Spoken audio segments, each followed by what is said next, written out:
Continuando con los componentes del medio nutritivo, tenemos otro grupo de sustancias muy importante como son las vitaminas.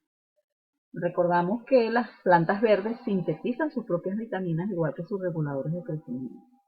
Sin embargo, cuando nosotros estamos haciendo cultivo de tejido, los segmentos que utilizamos, los implantes, generalmente son porciones muy pequeñas de tejido que son poco fotosintéticas y por tanto no producen, no sintetizan las vitaminas. De allí que haya la necesidad de agregarlas a través del medio nutritivo. Las más comunes son el ácido pantoténico, la biotina, la riboflavina, la colina, el ácido ascórbico. En el caso del ácido ascórbico se utiliza para inhibir la producción de sustancias fenólicas que inhibirían el crecimiento, sobre todo en aquellos tejidos que se oxidan, por ejemplo, en el caso de las musáceas, el cambur, el plátano, son sustancias que generan sustancias fenólicas que oxidan el material y para ello entonces, para inhibir esa oxidación se les agrega ácido ascórbico. La mayoría de las vitaminas son termolábiles, por eso se recomienda que no se les agreguen al medio nutritivo desde el principio, sino después que haya sido esterilizado y se agregan por filtración, cuando el medio nutritivo ya está frío. Otra cosa que puede hacerse es agregar una proporción, una cantidad mayor de la que el medio nutritivo nos pide si la vamos a someter a un proceso de esterilización, de manera que garanticemos que una cierta cantidad de las vitaminas permanezca en ese medio nutritivo aún después de la esterilización.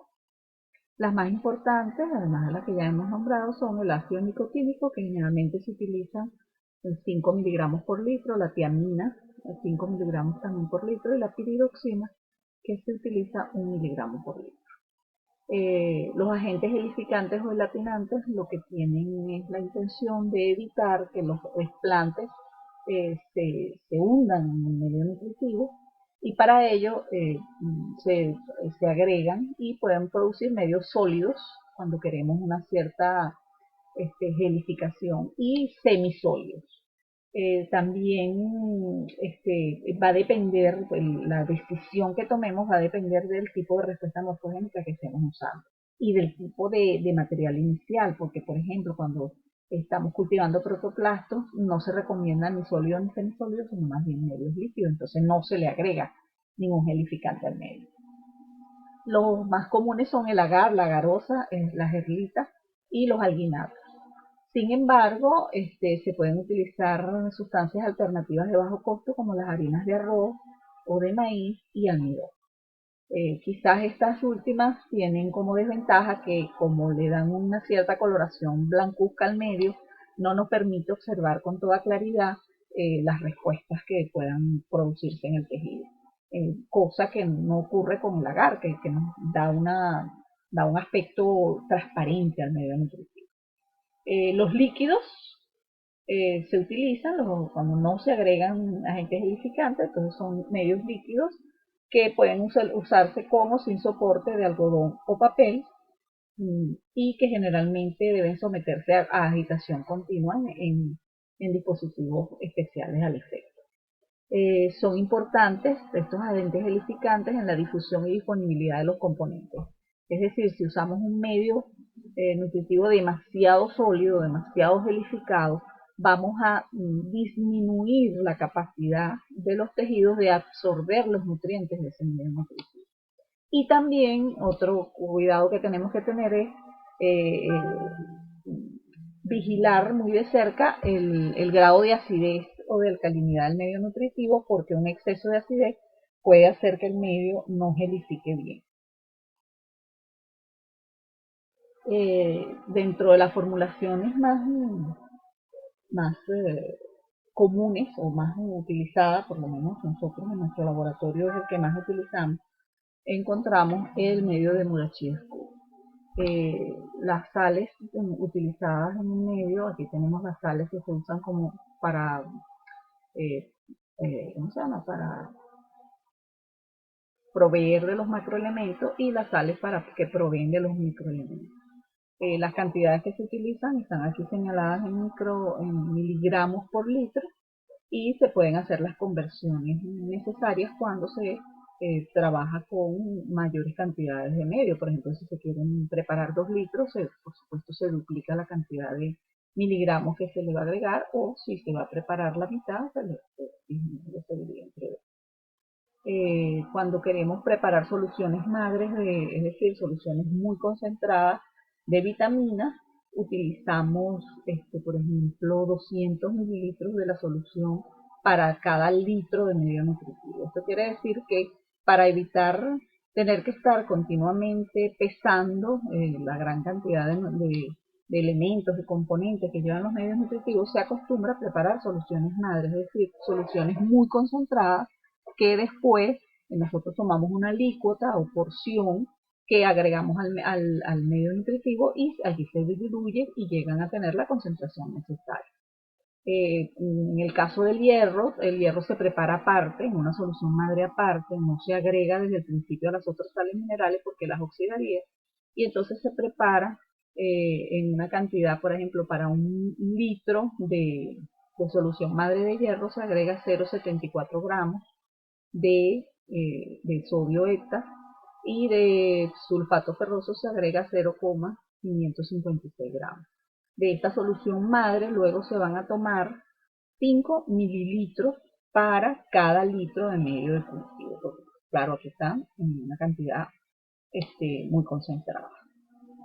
En el caso de los cambios que se deben realizar a las formulaciones de los medios nutritivos, en función de los distintos propósitos, tenemos algo que comentábamos hace un rato, y decíamos que lo importante en los medios nutritivos para determinar qué tipo de respuesta vamos a obtener o que pretendemos obtener va en cuanto a la proporción entre las auxinas y las citokininas. Por ejemplo, en el caso de que queremos que se desarrollen callos, tenemos que utilizar una cantidad, una proporción auxina-citoquinina muy similar.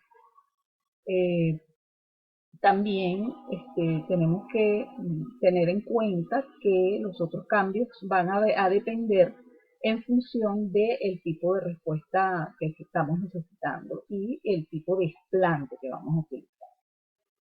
Bueno, en la práctica número 2 que realizamos dentro de nuestro curso, la denominamos preparación de medios nutritivos, pero realmente la práctica tiene varios objetivos.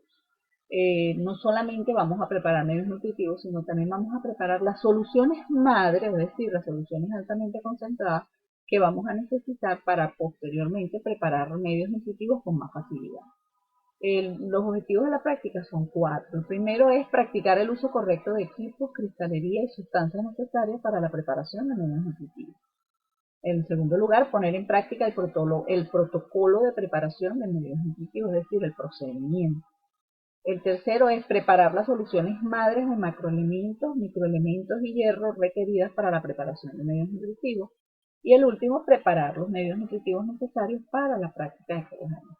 Realmente estos objetivos están más redactados en función de actividades, pero realmente el hecho de que sea un trabajo práctico así lo determina. En primer lugar, tenemos que tener claro que para preparar un medio nutritivo en un laboratorio de cierto nivel se requieren una serie de materiales y de equipos de cristalería para poder llevar a cabo el cometido, ¿verdad? Por ejemplo, tenemos el caso de las estufas que nos van a permitir mantener el material que hemos esterilizado en el autoclave, mantenerlo allí a cierta temperatura para evitar que se contamine y para secarlo, ¿verdad? Generalmente los materiales aquí en el autoclave, claro, como el autoclave funciona con calor húmedo, se van a humedecer y luego los colocamos aquí para que se sequen. También tenemos que contar con balanzas de precisión y en algunos casos, en el momento de la incubación de los materiales, podemos requerir de baños María. Necesitamos materiales, los típicos materiales de laboratorio, material de vidrio, que nos permita preparar soluciones, medir, calentar, si es el caso. Necesitamos un pHímetro, es decir, un instrumento que nos va a permitir medir con cierta precisión el nivel de acidez o alcalinidad que el medio requiere, porque esto es un aspecto muy importante para que los tejidos puedan obtener las sales minerales que el medio nutritivo aporta y también para mantener una cierta gelificación del medio nutritivo. También podemos utilizar un agitador magnético que nos va a permitir facilitar la disolución de las sales durante la preparación del medio nutritivo y también nos permite calentar, que en el caso de algunas sales, el aplicar un poco de calor puede ayudar y sobre todo en el caso de los gelificantes, en el caso del agar, el hecho de que calentemos nos puede ayudar a su disolución.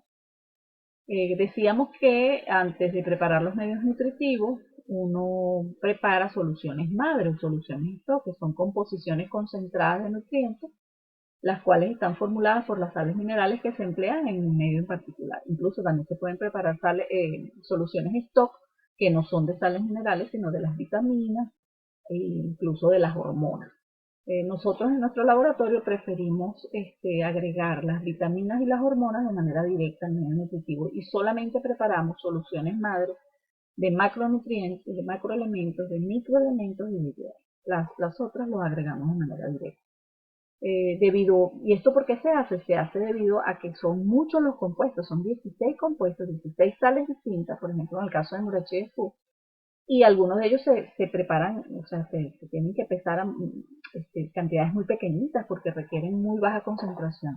Por lo tanto, resulta más práctico preparar soluciones madres o stock concentradas. ¿Por qué? Por ejemplo, si un determinado componente lleva 0,1 miligramos por litro, es mucho más fácil, por ejemplo, en vez de poner 0,1 miligramos, ponemos 1 miligramo y lo preparamos de manera concentrada, de manera que de allí, de esta solución stock, podemos posteriormente preparar 10 litros, porque está 10 veces más concentrado o 100 veces más concentrado, dependiendo de la concentración que se le dé. Entonces, esa es la ventaja de la solución madre, que nos ayuda a facilitar las posteriores preparaciones de los medios nutritivos.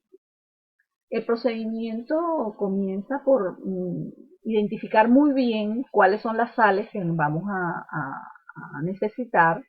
Se recomienda por cuestiones de precaución para no confundirnos que saquemos las sales del estante en el mismo orden y las coloquemos sobre el mesón en el mismo orden en que están acá en el protocolo, en la fórmula, ¿verdad? Eso nos va a ayudar, incluso delante de cada frasco debemos colocar el platillo donde lo vamos a pesar y de manera que cuando ya pesemos cada cantidad lo ponemos delante del frasco y así evitamos confundirnos. Entonces los sacamos, los organizamos sobre el mesón. Lo mismo hacemos con las sales de los microelementos y con las dos sustancias que van a necesitar para preparar la solución de hierro extra. De esta forma nosotros evitamos confundirnos, o sea, son precauciones que debemos tener. Aquí están las cantidades de gramos por litro, de miligramos por litro, y luego la alícuota. Como vamos a preparar una solución madre, es decir, muy concentrada, vamos a preparar la de macroelementos 10 veces más concentrada, la de microelementos 100 veces más concentrada. Entonces, la alícuota que vamos a utilizar es, después que esté preparada esta solución madre, vamos a tomar, cada vez que preparemos 1 litro de medio nutritivo, vamos a tomar 100 mililitros de la solución madre de macroelementos, es decir, donde ya están disueltos todos estos macroelementos. En el caso de los microelementos, como está preparada 100 veces más concentrada, vamos a tomar 10 mililitros cada vez que preparemos 1 litro. Y en el caso de la solución de hierro beta, vamos a tomar 5 mililitros. Entonces, fíjense, es mucho más fácil medir 100 mililitros aquí, 10 mililitros y 5, y en vez de estar pesando cada vez las cantidades que necesitemos cada vez que vamos a preparar 1 litro de miel. Entonces, esa es la razón de la preparación de soluciones madre. La preparación de esas soluciones madre, como les decía, debe empezar por la organización de esas sales que vamos a pesar, ponerlas en orden, incluso aquí se ven como amontonadas, pero lo ideal es colocarlas en una sola fila y ponerle las capsulitas que vamos a utilizar para los platillitos que vamos a utilizar para cada una de esas sales. En el laboratorio se les darán las instrucciones precisas para el manejo de la balanza de precisión, pero realmente es muy sencillo, con un poquito de práctica rápidamente se aprende. La idea es, bueno, pesar todas las sales que se van a requerir después que estén pesadas todas, es que debemos comenzar a disolver una por una para evitar confusiones, que vayamos a agregar 2 veces una sal o vayamos a dejar de agregar alguna, ¿verdad? Entonces es preferible ser organizados.